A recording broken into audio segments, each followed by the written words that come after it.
चरणम शरणम गच्छामि। मैं राधा रमन त्रिपाठी। आज 18 सितंबर 2025। सबसे पहले मैं 3 परमनाथ करता हूँ। उसके बाद कुछ अनुभव और कुछ तरीका पितृवाई और पीवाई से संबंधित मैं चर्चा करूँगा। लेकिन सबसे पहले 3 परमनाथ।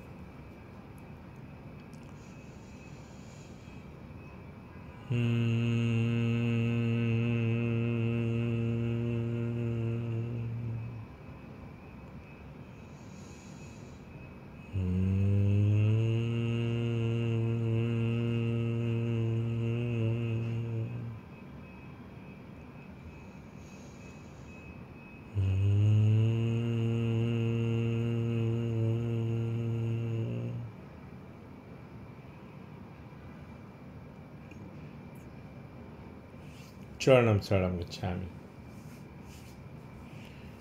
आज मैं बहुत उधेड़-बुन में था और हूँ भी कि किस बात की चर्चा करूँ। कभी लगता है कि अरे इसकी चर्चा तो पहले भी मैं कर चुका हूँ।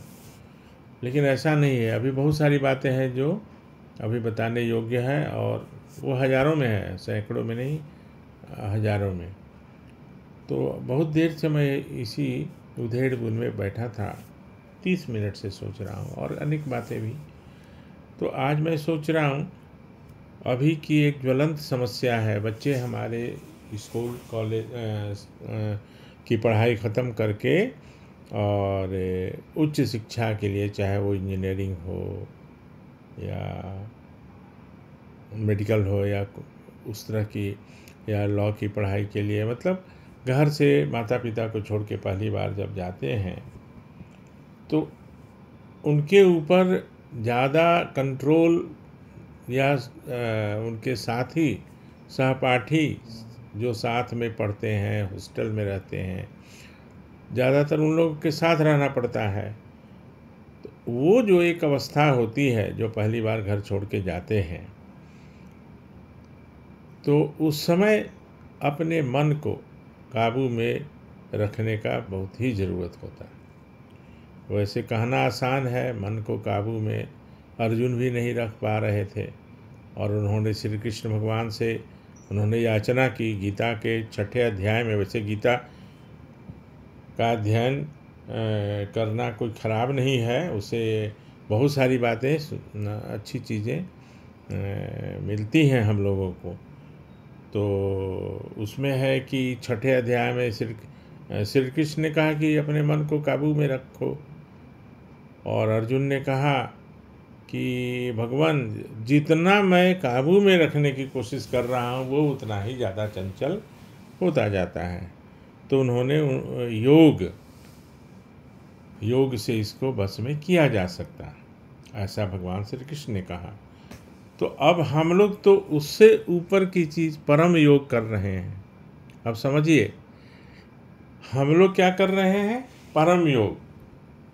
तो परम योग से मन को शांत किया जा सकता, मन को काबू में रखा जा सकता, और विकटतम परिस्थिति में, विकटतम मतलब कि अब उससे ज़्यादा कुछ खराब हो ही नहीं सकता। हर तरह के विकट परिस्थिति में भी मन शांत और काबू में रहे, मतलब अपने वश में रहे।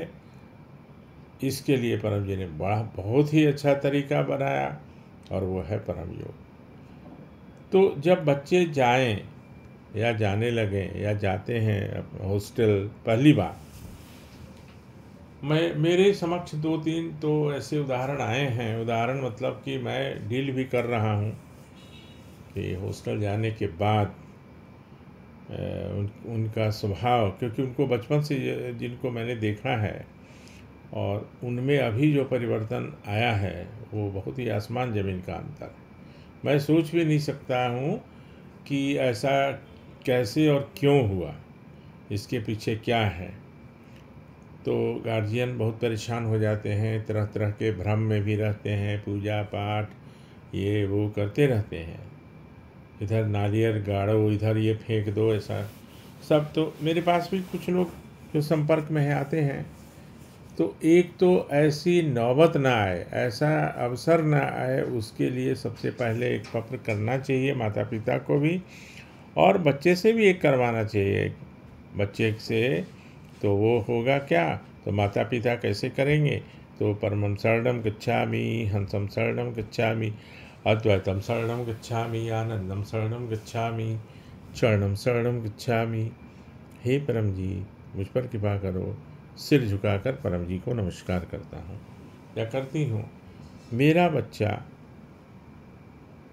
उच्च शिक्षा के लिए पहली बार घर से बाहर जा रहा है, वहाँ पर हॉस्टल में अच्छी संगति मिले, इसके अच्छे दोस्तों से संगति हो, और किसी भी प्रकार का नशा सेवन की आदत न पड़े।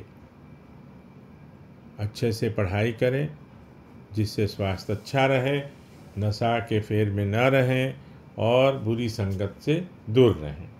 इच्छा पूर्ण होते ही पकड़ में कुछ रुपए परम जी को दूंगा। इच्छा पूर्ण होते ही पकड़ में कुछ नए व्यक्तियों को किसी भी माध्यम से पीतरीबाई सिखाऊंगा या सिखाऊंगी, जो भी हो। और बच्चे से करवाया जाए, बच्चे को, बच्चे हो या लड़का या लड़की जो भी हो बाहर, तो वो नौवां वाक्य में ये बोलेंगे कि मैं पढ़ाई के लिए बाहर जा रहा हूँ या जा रही हूँ, मेरी पढ़ाई अच्छी हो और मेरी संगति अच्छे लोगों से हो, बुरे लोग दूर रहें, अच्छे लोग साथ में रहें। फिर इच्छा पूर्ण होते ही पकड़ में कुछ रुपए परम जी को दूंगा। इच्छा पूर्ण होते ही पकड़ में कुछ नए व्यक्तियों को किसी भी माध्यम से पीतरीबाई सिखाऊंगा। तो ऐसा नहीं है कि जो हॉस्टल में जा रहे हैं वो सब लड़के या लड़की खराब ही हो जाती है, चाहे गलत संगत में ही पड़ जाती हैं। लेकिन अगर पत्र करके जाएंगे तो ये तो निश्चित है कि जो बुरे लोग हैं वो तो पास फटकेंगे ही नहीं। तो ऐसा करना चाहिए, क्योंकि मैं 2-3 लोगों को देख रहा हूँ, मैंने सलाह भी दिया है। कुछ लोग तो पढ़ाई छुड़वा के और कि भाई छोड़ो पढ़ाई, जान बचेगी, क्योंकि उनको डर लग रहा था कि कहीं कुछ गलत कदम न उठा ले, इत्यादि इत्यादि। और एक बात,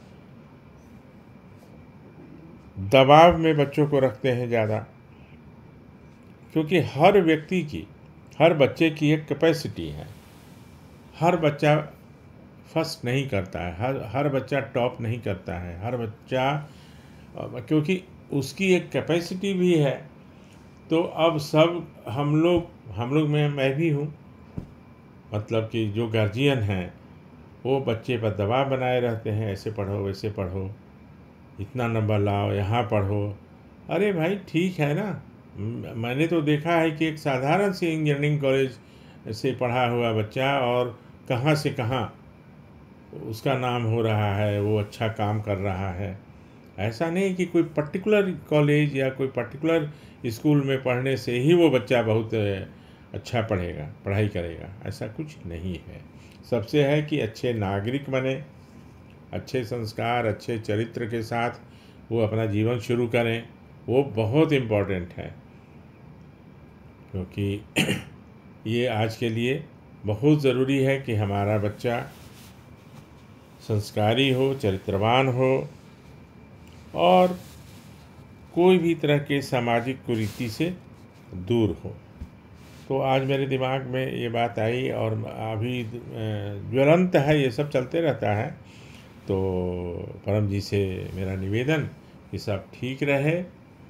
और परम जी का वचन एक बताता हूँ, क्लास के लिए सबको जिम्मेवारी मिलती थी, आप यहाँ जाओ, आप वहाँ जाओ, तो उसमें ज़्यादातर डीडी सिंह साहब, वाई सिंह साहब, जीके उपाध्याय जी, सतीश कुमार सिंह, ये लोग सब अलग अलग क्लास, क्योंकि बोकारो में उस समय एक दिन में 8-8, 10-10 क्लास होते थे।